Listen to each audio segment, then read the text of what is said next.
For one thing, the bill that was passed today to make the District of Columbia a state, it flies in the face of the brilliance of the founders when it came to setting up our federal government. Yep, before we had the Constitution ratified in 1789 and our first president sworn in under the new Constitution in 1789, George Washington, and first vice president, John Adams, and they were all sworn in at Federal Hall there in New York City, so that was technically the first capital under the new Constitution. But before that, under the Articles of Confederation, they'd used Philadelphia, obviously New York. But in the Constitution itself, there was provision for a federal district 10 miles by 10 miles square, and it included land that was ceded from Maryland that was on the east side of the Potomac River, as well as a little bit less land from the west side of the Potomac from Virginia.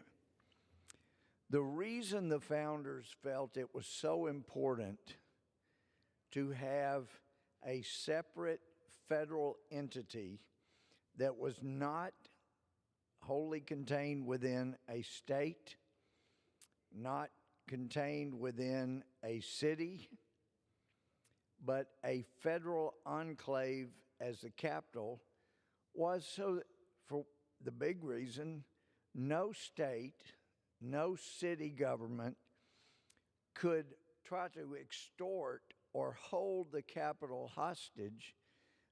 For example, if the capital got its water from or through a state or city, then they would be subject to having their water turned off. Now, of course, that was a rather big issue back in the day. We know that New York City had a problem with disease and lack of water to put out fires. And a guy named Aaron Burr, who was vice president, ended up being vice president, hoped to be president. He and some partners made a proposal for legislation that would create the Manhattan Water Company that would provide all the water that was needed, and it would be clean. That would help stop the disease. They would provide water free to put out fires. And so that seemed very attractive. The thing is, though, they said they needed a monopoly so that they could afford to pay for what all they were going to do. They had Alexander Hamilton review it. They got him to sign on that it was a worthy, honorable project. And somewhere after Alexander Hamilton reviewed the language for that, other words were inserted, not only to provide for the Manhattan Water Company a water business, but also such other economic practices or businesses they felt appropriate. Well, that was the scheme the whole time, to create a bank that was not created under other federal law. So the Manhattan Bank was created. Aaron Burr and his partners let Manhattan suffer without the water. So even back then, in the late 1800s, or late 1700s and early 1800s, water was a big deal. Electricity was obviously not a big deal yet, but same thing. If you have to get things you need to subsist through another state or city, then there's always a possibility that you could be extorted. And we saw the brilliance of the founders back last summer when we had a Democrat mayor that did not like the President of the United States And, some of us were wondering, is she going to authorize Washington, D.C. police to protect the White House itself? Obviously, she didn't provide much help to stop fires from being lit at the historic church right there, catty-cornered to the White House. But some of us observed what was going on, and a mayor that didn't seem to care too much about the president.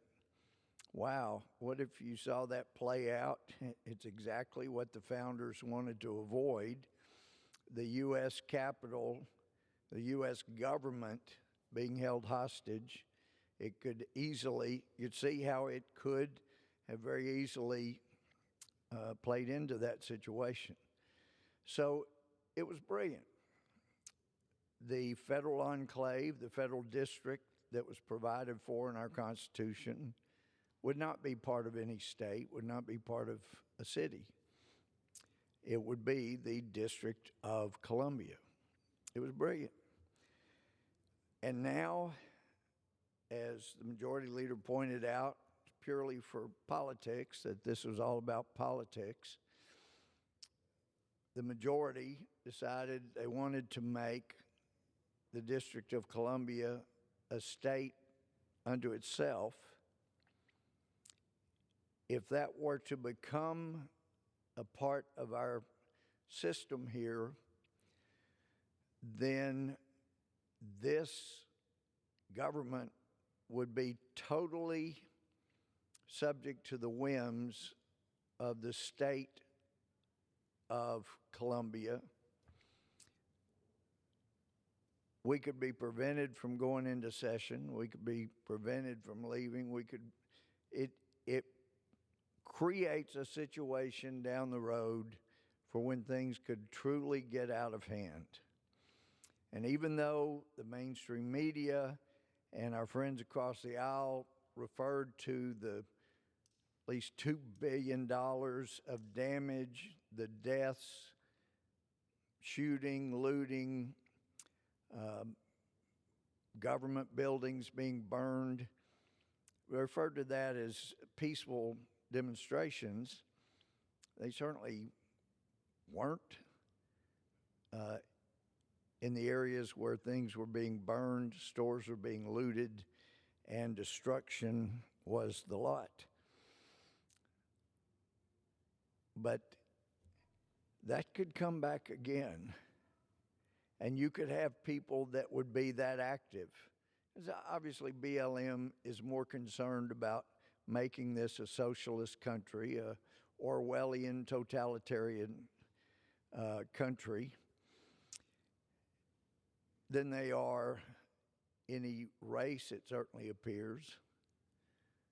Antifa is just all about creating chaos, because out of chaos, they figure will come a totalitarian Orwellian government.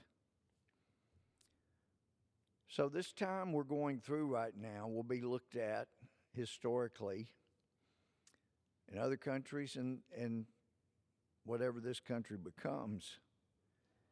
And this will be pointed to as a very, very important time. Now, we were accused of playing politics with this issue on the Republican side. And I can't speak for everyone, but I can speak for all the Republicans I've talked to. This is still an important concept, that we not have a capital subject to being held hostage. And if D.C. becomes a state, that scenario is then set up, and it's not good for the country.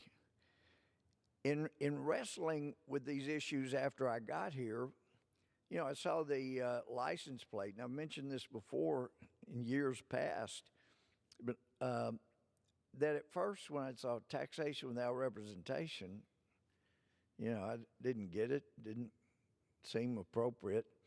But then you find out that actually every territory that does not have a full voting member of the House of Representatives that is a territory of the U.S., whether it's Puerto Rico, Guam, Samoa, U.S. Virgin Islands, a number of places, if they don't elect a full voting representative, they do not pay federal income tax. And in going back to the revolution, and I put this in what in this Congress is H.R. 1295, but I filed it back several Congresses ago, and I've filed it, I think, in most every Congress since, because I believe it's the right thing to do. It's not a matter, to me, a matter of politics. It's a matter of being consistent with an ideal. As Ben Franklin said, if we don't elect one member of the British Parliament, they have no right to tax us. And that was a righteous concept, and it still is. And as a matter of principle, I've had to agree with that. The people of D.C. are right. They shouldn't have to pay a federal income tax. But as I put in my bill and have in all these different Congress sessions we've been through, as I filed it each time, the phrase "no taxation without representation" was a rallying cry of many American colonists during the period of British rule in the 1760s and early 1770s. The slogan gained widespread notoriety after the passage of the Sugar Act on April 5th, 1764. American colonists increasingly resented having taxes levied upon them without having any legislators they elected who were voting in Parliament in London. The idea that there should be no taxation without representation dated back even further. This issue became even more defined in 1765 with the passage of the Stamp Act, which was the first true attempt to levy a direct tax on the American colonies. Ultimately, that tax was repealed, but the idea of no taxation without representation persisted. Article 1, Section 2, Clause 1 of the United States Constitution says, House of Representatives shall be composed of members chosen every second year by the people of the several states. And that's why, unless someone was from a state, then under the Constitution, they didn't get a full voting member of the House. But by the same token, if we're going to be consistent with the founding principles, the residents of the District of Columbia should not be paying federal income tax, just as those in Puerto Rico and other territories, they don't pay federal income tax. So the bill goes on, and it points out Puerto Rico, the U.S. Virgin Islands, Guam, Commonwealth of the Northern Mariana Islands, American Samoa, all these don't pay federal income tax. And so the rest of this bill in this Congress 1295 just says residents, in fact, the residents of D.C. shouldn't have to pay federal and don't have to pay federal income tax. Now, since I've been here, this issue has been coming up, just as it has over the centuries, about District of Columbia representation. It came up back in 1847. The federal government was not really utilizing the land west of the Potomac. And the people there were saying, look, we want to elect 2 senators, representatives as our population allows, and you're not using our land, let us go back to being part of Virginia. So in 1847, Congress, the House and Senate, signed by the President, they ceded land back to Virginia, the state from which it came, because to do otherwise would have been to cheat Virginia, because Virginia gave that land for the purpose of being used as part of the federal enclave, the federal capital. So if the U.S. government had done anything besides use it as a federal enclave for part of the U.S. Capitol without Virginia's permission, then basically federal government would have stolen that from Virginia. The right thing, the proper, honorable thing to do, if it wasn't going to use the land, is give it back to Virginia. Now, some of us can see why it might have been nice if they had said, no, we're going to use it, so we're not going to cede it back, but you don't have to, when federal income tax came along, you don't have to pay that. But that's not what happened. It was ceded back to Virginia, and that's why when anyone sees a map of the District of Columbia, it's not a perfect square. On the west, it follows the Potomac River. So I have that bill. I've had it for many Congresses now, and I wish when Republicans were in the majority, I could have gotten our leadership to bring it to the floor, because it should have been brought to the floor and it should have passed. But I really thought that at some point, and I'd even offered to redo the bill and put any Democrats, including the delegate Eleanor Holmes Norton, have it as her bill. She has not chosen to ever be part of this bill. And then we hear today, well, it's all because of politics. Well, I've not ever proposed this for politics. I'm proposing it because I know our history, and I know this is the right thing to do. They should not have to pay federal income tax. And what I've offered in prior years was, look, you're trying to have D.C. Have a full voting representative with just legislation. Well, that'll be unconstitutional at some point. Why don't you at least go ahead and get this bill passed, especially while Democrats are in the majority, so that until such time as D.C. has a full voting representative, you at least don't have to pay taxation without full representation. But I've never gotten Democrats to agree to do that. So it quite probably was not brought to the floor by Republican leaders over the years. That may have been for political reasons, but it's being pushed by me and has all these years as a matter of principle, and it still is. Why wouldn't Democrats agree to go ahead and do this bill and until such time when and if it becomes unnecessary? Why would Democrats continue to allow taxation without representation to go unchanged? Been trying to do this, 13 years or so? But apparently it is a problem on both sides of the aisle. I wish people would quit playing politics and just be fair to the people of Washington, D.C.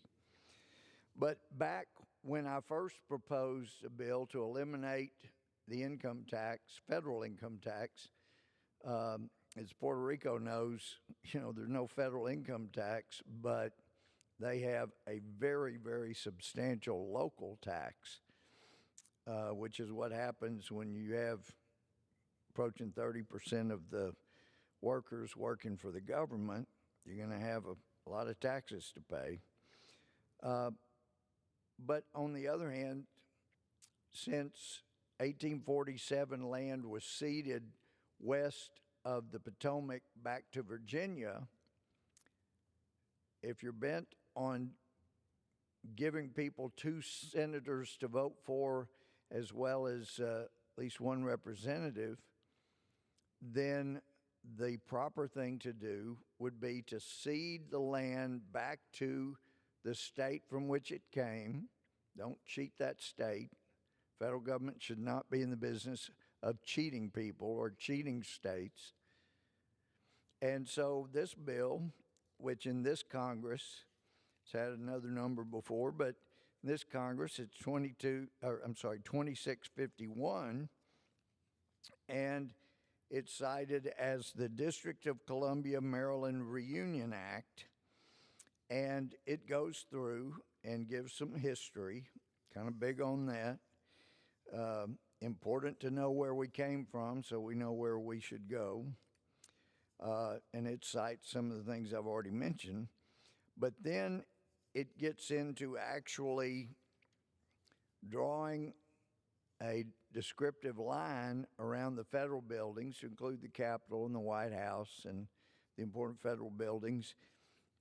And so that would still be federal property. And then ceding the rest of the land back to Maryland. Now, I prefer just to keep the District of Columbia and the residents not pay federal income tax, but rather than trying to do what's unconstitutional, seemed pretty clear to me, cheat Maryland out of the land they gave. I mean, it's a bait and switch. Yeah, you gave it for the federal enclave, but we're going to take it and make it a separate state. And yes, each time you create a new state, it weakens the power of those states already in existence, because their 2 senators' votes are not quite as important as they once were. But this would be a constitutional and appropriate solution if the majority chose to go that way. I still think, regardless, even as a majority persists in trying to create a state, which I think should ultimately be struck down, why not go ahead and give the residents of the District of Columbia the relief they deserve and say, in the meantime, Congress has full authority to say who's taxed and who isn't, and the residents of the District of Columbia do not elect a full voting representative yet, so they don't pay any income tax. And again, I will extend that offer. I was told by State Senator Bill Ratliff, and I can't remember who he quoted, but it's amazing what you can get done if you don't care who gets the credit. I've often been willing to say, put whoever's name will help this bill get through. In fact, sometimes I've made my own leadership mad enough that, I would, if I had a good idea, I would provide it to somebody on the committee of jurisdiction and say, this is a good bill. Why don't you lead on it? Well, why don't you do it? Because you're on the committee of jurisdiction, and I've made Republican leaders mad, and so it's got a better chance if you do it. And it's been nice to see people make good use of their authority in that way. Of course, there's been plenty of things written about this issue. There's one from a blog of the National Archives, Unratified Amendments, D.C. Voting Rights. Interesting article there. National Review has an article from March of this year, D.C. Statehood is an idea whose time should never come. Another from David Arsani, concerning D.C. statehood, the founders have already spoken. That's from March of this year also. Something called the Wayback Machine has an article on constitutional amendments not ratified. And of course, D.C. statehood is one such, as is the idea of giving full representation, though the Constitution says it will come from the several states. That was something we voted on in a prior Congress since I've been here. There's a great letter from the Attorney General of South Carolina, Alan Wilson, on this issue, and he makes a great argument, just stating out Article 4, Section 3 provides that new states may be admitted by the Congress in this union, but goes on to explain why the only lawful way to provide statehood to the District of Columbia is to amend the Constitution. The District of Columbia's creation traces to Article 1, Section 8, Clause 17 of the Constitution. And he goes on and makes a very compelling case. So I don't know what the Senate's going to do. I hope that at least some of the Democrat senators will understand that this is no time to be violating our Constitution when things have been going out of control. You've got even some people right in our own House of Representatives that are calling for and have called for confrontation, getting in people's face, making them miserable, intimidating, threatening, making sure they aren't feeling welcome. This is a tragic time. You know, the founders would normally quote Voltaire. Some say attribution lies elsewhere, but the statement was, I disagree with what you say, but will defend to the death your right to say it. And nowadays, it seems like the majority power in Congress and the White House more takes a position, I disagree with what you say, and I'm truly woke, so I want you fired. I want you never be able to get work again. I want your children harassed. We're going to threaten to rape, kill, destroy, do all kinds of damage to your family. And we hope that, your family is destroyed and no longer exists very soon. I mean, that's a long way from where we came. We have come so far, and in each century made major steps forward so that the Constitution would mean exactly what it says. And now we're arriving at a time where instead of reaching what Dr. King dreamed of, people being judged by the content of their character, not the color of their skin or anything else, we're going back to being a more racist society. We do want segregation. I mean, there was a time when segregation was considered evil. You shouldn't segregate people by their skin color. Yes, Franklin Roosevelt believed in it, Democrat that he was. Democrat Woodrow Wilson believed in segregation and did so, and used segregation inappropriately. And now we're coming back to a time where people on the left are advocating for segregation, advocating for judging people by their skin color. It's still wrong. It's always been wrong. It still is. And one of the beauties of a country founded on Judeo-Christian principles was, regardless that slavery existed, if this country was going to continue under the principles on which it was founded, there was going to have to be a day of reckoning when people who were leaders in this country said, look, we were endowed by our God, our Creator, with certain unalienable rights, and it doesn't matter what your skin color is. Those things don't matter. God loves every human being. There are some things we're told in the Bible God hates. Lying lips is one that God detests, and that's easy to understand. But God doesn't want for any of us to stumble. and he doesn't want people causing others to stumble. And we seem to have been approaching that more closely than ever in our history. It took a civil war. It took a Christian minister named King preaching nonviolence, peaceful demonstration, not getting in people's faces and intimidating them or using violence. But we were making so much progress.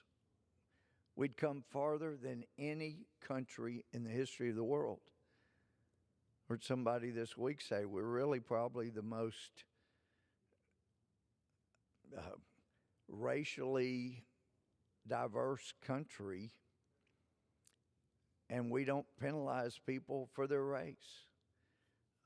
That's been a problem throughout history for the world, and yet we've made so much progress, and now we have people on the left advocating for segregation and advocating for judging people by characteristics instead of by the content of their character.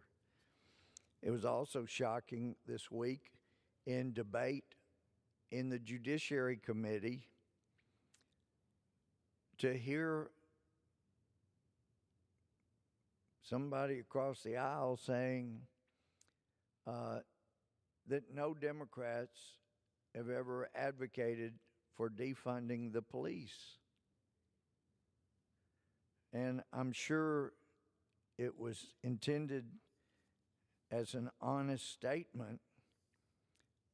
The trouble is, it's simply not true. And you don't have to do much of an online search. Even with Google and Facebook and Twitter covering for the Democratic Party, you still don't have to work too hard to find so many Democrat-controlled cities that are defunding the police. They're cutting funds to the police. It's easy to find. And there are more, even in this body itself, that are advocating to, just completely do away with the policing like we have. And having dealt with the justice system for most of my adult life, I know the police are not immune to having bad apples. But it always struck me that there were a whole lot fewer bad apples percentage-wise in law enforcement than there were in most any other area of life, of any other profession. And they are owed our respect. It's why it becomes very unpleasant when anyone in control ends up using law enforcement as a political battering ram against those who are not in the majority. We've known for many weeks now that there was and is, according to the Chief of Capitol Police and Sergeant at Arms, no intelligence from any source that any member of Congress is a threat to any other member of Congress, which means the metal detectors that the Speaker has had installed around the west, east, and north entrance were totally unnecessary. And then, of course, after I pointed out that I was being fined $5,000 for going to the restroom right out that door, where there was no metal detector there or at the other end of the Speaker's lobby. And I didn't avoid the metal detectors. I went through the metal detector on the west and did so satisfactorily. And for days, when I was in here for a long period of time, could go right there through the restroom. The guards right there at the entrance of the Speaker's lobby could see you go in, see you come out. They checked out the restroom. That, you know, it's not even a tank where you could do like was done in The Godfather, where a gun was put in the tank of the toilet. Not even a tank to do that in there. And so I'd never been told you need to be wanded or checked or anything. That was totally new. But since I raised that, now metal detectors have been put there so that Democrats can go after Republicans.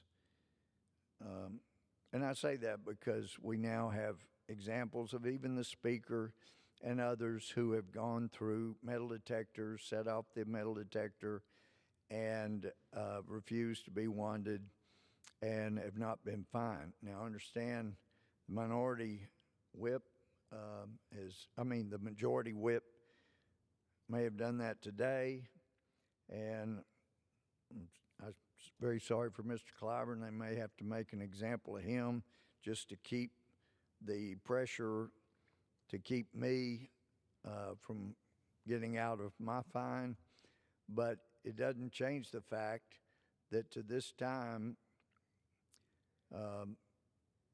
the use of the metal detectors has been very arbitrary and capricious, and the enforcement of the metal detectors has been very arbitrary and capricious. And hopefully, those being utilized to harass members of Congress, especially since a couple of our folks have missed votes, that if they hadn't had to go through the metal detector, they would have gotten in here in time to vote.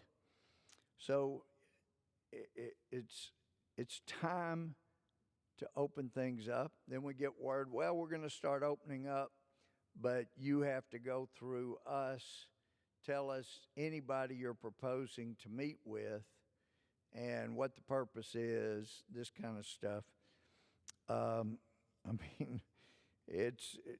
We're not letting a good crisis go to waste. We're going to be very Orwellian here, and we're going to use this as an excuse to control who members of Congress can see, who they can talk to, and just really have an iron grip on what people can do. It's just gotten really sad around this place. Here's an article from Stephanie Begonis. Cities such as Austin, LA, Minneapolis, in New York City, Portland have shifted funds from police departments. And so obviously, this lady, Stephanie, knows that when Democrats have said they're not defunding the police, that's not true. Democrats around the country are pushing for and actually getting budgets slashed for police departments. Cities in parts of the U.S., she said, that slashed their police department funding last year, in part as a result of police-involved shootings, have seen an uptick in certain crimes over the past year. According to data analyzed by Fox News, cities such as Los Angeles, Minneapolis, New York City, Portland, Oregon, Austin, Texas, have shifted funds from police departments to social service programs. Such cuts have led some of the departments to lay off officers, cancel recruiting classes, or retreat from hiring goals. As the police departments were left to make do with shrunken budgets and less support, some big cities have seen sometimes drastic upticks in murders and other violent crimes. The Defund the Police movement is not necessarily about gutting police department budgets, though some groups have tried. And budget cuts were already expected as a result of alternative needs for funding because of the coronavirus pandemic. But then the article goes on and looks at the cuts that some of these cities have had. Article about Democrat Representative Maxine Waters demanded special police motorcade and escort before calling for violence at anti-police event. That by Jordan Davidson at the Federalist. Daily Caller, Henry Rogers reports the squad pushes to defund the police while spending thousands on private security to protect themselves. Yeah, you've got to have some protection from somewhere. Otherwise, you're not going to be able to maintain a position of authority in government. There are always going to be evil people, in this world at least, who are going to attempt to bring down people in authority. This article from Matt Palumbo from December 30, 2020. 2020 homicide surge sets record amid defund the police hysteria. It's got facts and figures on that. And then one other thing I want to touch on, since we have some people that believe climate change is the most pressing issue of our time, I was surprised to hear a former leader of NASA say that they have found that our moon, Earth's moon, is slightly changing its orbit. Because I had not read that or seen that anywhere. And that even Earth's orbit around the sun is slightly changing. And of course, I'd seen previously that the ice caps were melting, and some people say it's because of the cars, pollution, but it still doesn't explain to me why the ice caps on the planet Mars have melted or been melting for cow flagellants or different things here on Earth. How is that causing the ice caps on Mars to melt? But then a search found, here is an article from NASA from February 27th of 2020. And it says, our lives literally revolve around cycles, series of events that are repeated regularly in the same order. There are hundreds of different types of cycles in our world and in the universe. Some are natural, such as the change of the seasons. That's one form of climate change. Annual animal migrations are the circadian rhythms that govern our sleep patterns. Others are human-produced, like growing and harvesting crops, musical rhythms, or economic cycles.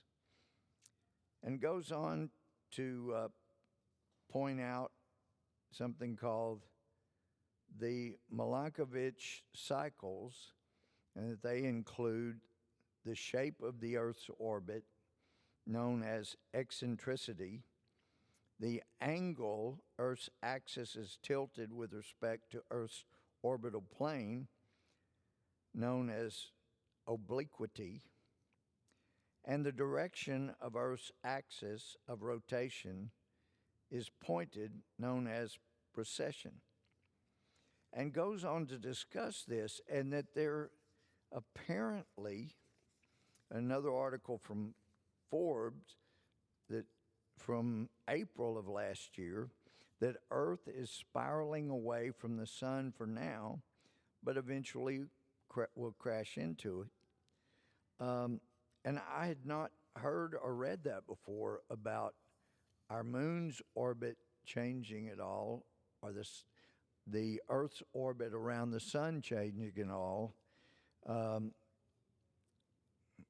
don't know what, if anything, could be done about that. But there is no question the moon's orbit changing or Earth's orbit changing around the sun, it can't help but have significant effects on our climate. Now, this one article, just the headline says, that Earth will eventually crash into the sun. Well, it's amazing. I mean, I remember in the 70s reading that we were at the beginning of a new ice age. And it was very early in the new ice age, but eventually, Earth would be covered by ice, and it would mean the end of life as we knew it. And as a Christian, I was thinking, that's not how the earth is going to end. And I didn't really believe that. And lo and behold, wasn't too many years later, we find out, or we're told, well, the earth is warming. And it's the earth's warming is going to destroy the planet. It's global warming. And then, of course, global warming, since we found out some places it was cooling, and as one witness said some years back, actually the northern hemisphere is not near as warm as it was back when the Norse were coming over and having these big farms in what we now call Greenland. But there's cycles. And there is something that could come into play in the great design of our Creator that would keep Earth from crashing into the sun. But in the meantime, it is important that we not run around like Chicken Littles and destroy the rich blessings we have out of fear that we may miss out on other blessings. Let's use the wisdom and common sense that most of our constituents have. And in the meantime, I think we really need to find out more about the changing orbit of Earth around the sun and the changing orbit, if any, of the moon around the Earth. It's a lot to learn. But if we're going to help contribute to the downfall of the greatest experiment in self-government in the history of the world, then making our nation's capital where it could be subject to being extorted, held hostage, then these other things may not matter anyway. But in the meantime, we have a responsibility to the nation, to our oath, the Constitution, to ensure that we keep this experiment self-government going. And with that, I yield back.